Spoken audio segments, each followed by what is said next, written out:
Shalom, nous allons commencer notre méditation. Nous prions le Seigneur.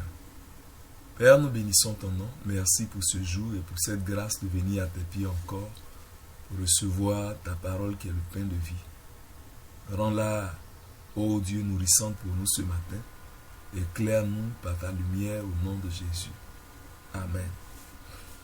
Nous allons continuer notre méditation en lisant 2 Pierre 3, du verset 8 jusqu'au verset 18. 2 Pierre 3, verset 8 à 18. Il est cependant un point que vous ne devez pas oublier, bien-aimés, c'est que pour le Seigneur, un jour est comme 1000 ans, et 1000 ans comme un jour. Le Seigneur ne retarde pas l'accomplissement de la promesse comme quelques-uns le pensent. Il est patient envers vous. Il ne souhaite pas que quelqu'un se perde, mais que tous accèdent à un changement radical. Cependant, le jour du Seigneur viendra comme un voleur. En ce jour-là, les cieux passeront avec fracas, les éléments embrasés se dissoudront, et la terre avec ses œuvres sera mise à découvert. Puisque tout cela est appelé à se dissoudre ainsi, comment ne devriez-vous pas vivre? C'est avec une conduite sainte et avec piété qu'il vous faut attendre et hâter l'avènement du jour de Dieu, où les cieux enflammés se dissoudront et où les éléments embrasés se fondront. Or, nous attendons selon sa promesse des cieux nouveaux et une terre nouvelle, où la justice habite. Aussi, bien-aimés, dans cette attente, efforcez-vous d'être trouvés par lui, sans tache et sans défaut dans la paix. Considérez que la patience de notre Seigneur est votre salut, comme Paul, notre frère bien-aimé, vous l'a aussi écrit selon la sagesse qui lui a été donnée. C'est ce qu'il fait dans toutes les lettres où il parle de ces choses. Il s'y trouve des passages difficiles à comprendre, dont les gens ignorants et mal affermis tordent le sens, comme ils le font aussi avec les autres écritures pour leur propre perdition. Puisque vous êtes prévenus, bien-aimés, soyez sur vos gardes, de peur qu'entraînés par l'égarement des impies, vous ne veniez à déchoir de votre fermeté. Croissez plutôt dans la grâce et la connaissance de Jésus-Christ, notre Seigneur et Sauveur. À lui la gloire maintenant et jusqu'au jour de l'éternité. Amen. Donc, nous avons commencé à aborder depuis le chapitre 3, la venue du Seigneur. Et il nous est dit que le Seigneur ne tarde pas dans l'accomplissement de sa venue. Il nous a dit qu'il revient bientôt. Et donc, pour nous, en tant qu'hommes, quand nous entendons bientôt, nous comptons cela en termes de nombre de jours, en termes de mois, en termes d'années. Et nous nous rendons compte que des décennies sont passées, des siècles sont passés, et même des millénaires sont passés. Mais la Bible nous dit que le Seigneur ne compte pas les jours comme nous les comptons. Pour nous, ça peut paraître très long déjà, puisque nous sommes soumis au temps. Nous voyons les jours passer, nous les trouvons longs parfois. Nous voyons les semaines s'égrener, des mois se dérouler, des années passer, et nous trouvons que ça tarde. Mais la Bible nous dit que le Seigneur ne compte pas de la même manière que nous. Pour le Seigneur, un jour est comme 1000 ans, et 1000 ans sont comme un jour.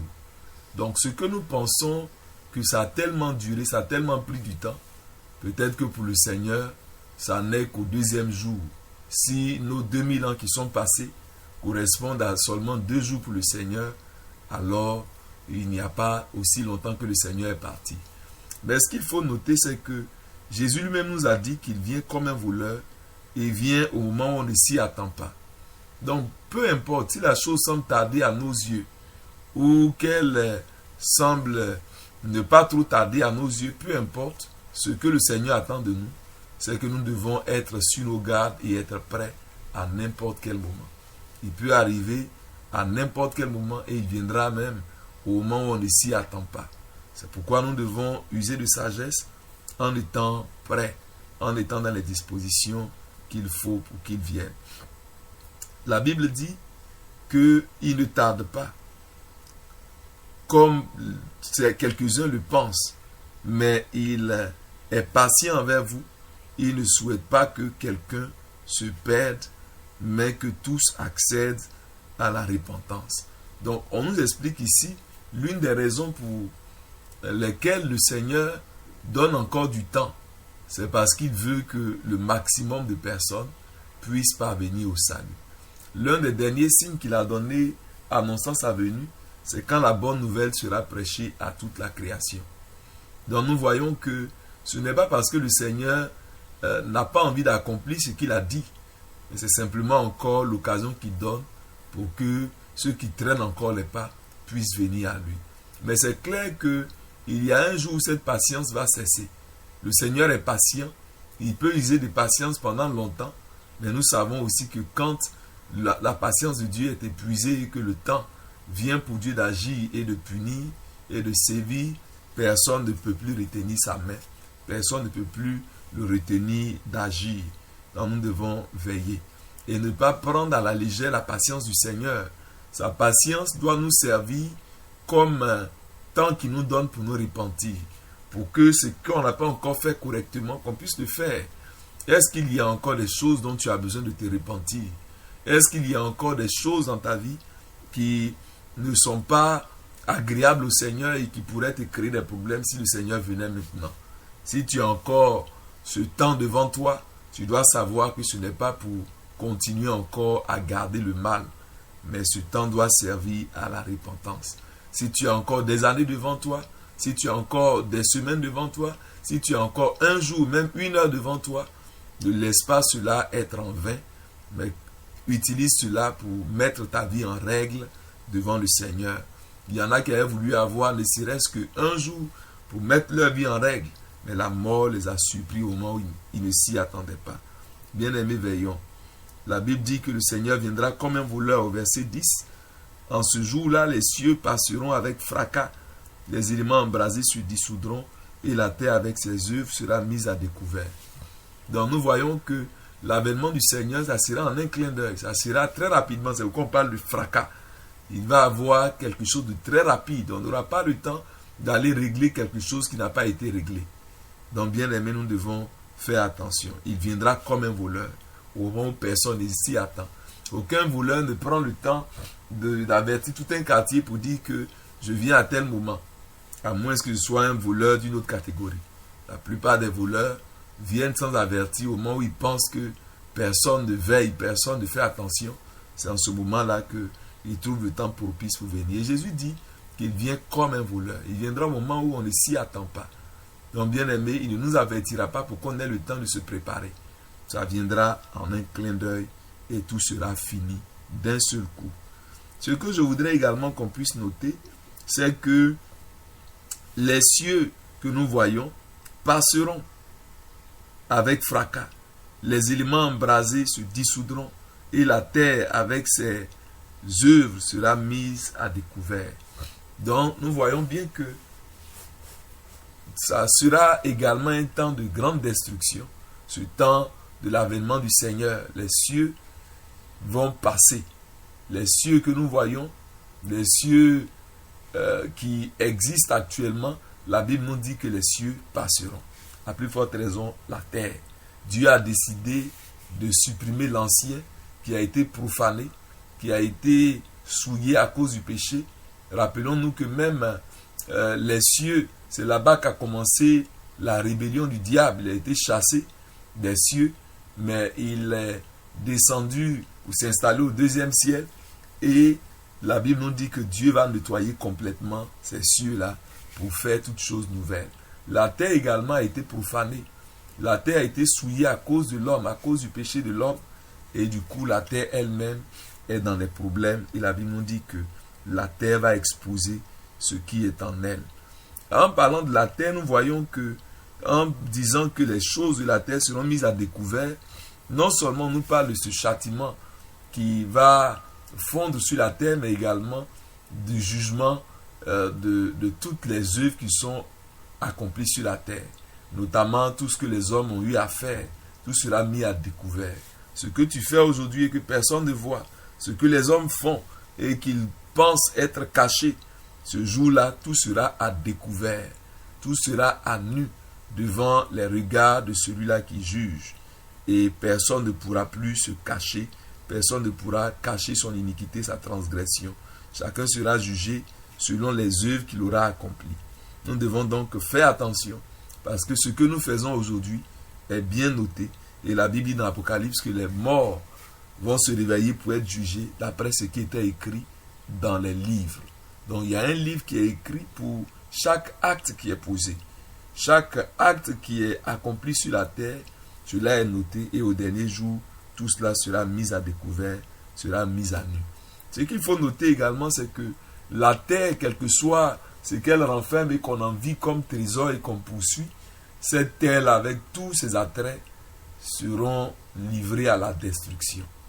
Donc toutes les bonnes choses qu'on regarde et puis on se dit ça c'est tellement beau. Dieu n'est pas impressionné par toutes ces choses de la terre. Et tout cela sera détruit. L'or sera détruit, l'argent sera détruit, le diamant sera détruit, les belles maisons, les belles voitures, tout cela sera détruit, sera livré aux flammes. Et nous aurons à nous présenter devant le Seigneur. Et ceux qui n'auront pas leur nom écrit dans le livre de vie, le sort qui les attend, c'est le sort d'être jetés dans les tangs ardents de feu et de soufre, qui est la seconde mort. Et la Bible nous dit alors, verset 11, « Puisque tout cela est appelé à se dissoudre ainsi, comment ne devriez-vous pas vivre? C'est avec une conduite sainte et avec piété qu'il vous faut attendre et hâter l'avènement du jour de Dieu, où les cieux enflammés se dissoudront et où les éléments embrasés se fondront. Or, nous attendons, selon sa promesse, des cieux nouveaux et une terre nouvelle où la justice habite. » Donc nous sommes dans un monde qui est condamné à être détruit, un monde qui est condamné à disparaître. Pourquoi nous investir autant pour posséder la terre qui est amenée à disparaître? La Bible nous invite donc à vivre d'une manière qui est sage, puisque tout ce que nous voyons dans ce monde passe. Le monde passe avec sa convoitise. Mais celui qui veut demeurer, c'est celui-là qui va s'attacher à la parole de Dieu.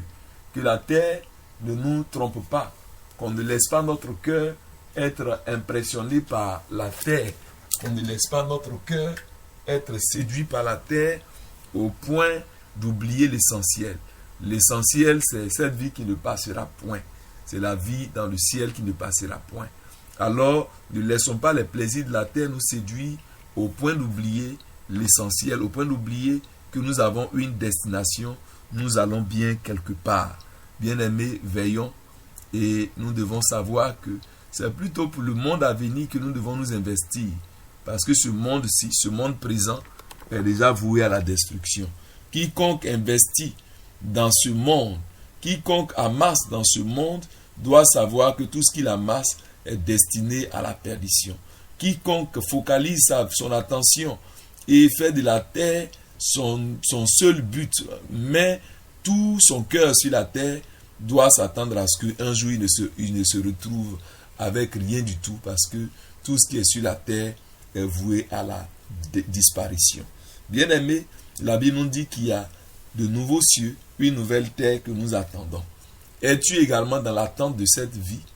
Es-tu également dans l'attente de ce jour-là où le Seigneur viendra nous chercher, où il nous prendra, il nous emmènera avec lui pour que nous puissions régner avec lui? Pour pouvoir régner avec lui, il faut vivre d'une certaine manière. Nous devons vivre dans la piété, dans l'attente de cet avènement-là, pour que nous ne rations pas. Bien-aimés, veillons. Il y a un nouveau ciel, une nouvelle terre qui sont destinés à ceux-là qui craignent le Seigneur et qui s'attendent à sa venue. Veillons donc, soyons vigilants et nous ne raterons pas ce grand jour. Que Dieu nous bénisse, que Dieu nous aide à régler tout ce qui est à régler pour que nos cœurs soient prêts dès à présent. Au nom de Jésus-Christ. Amen.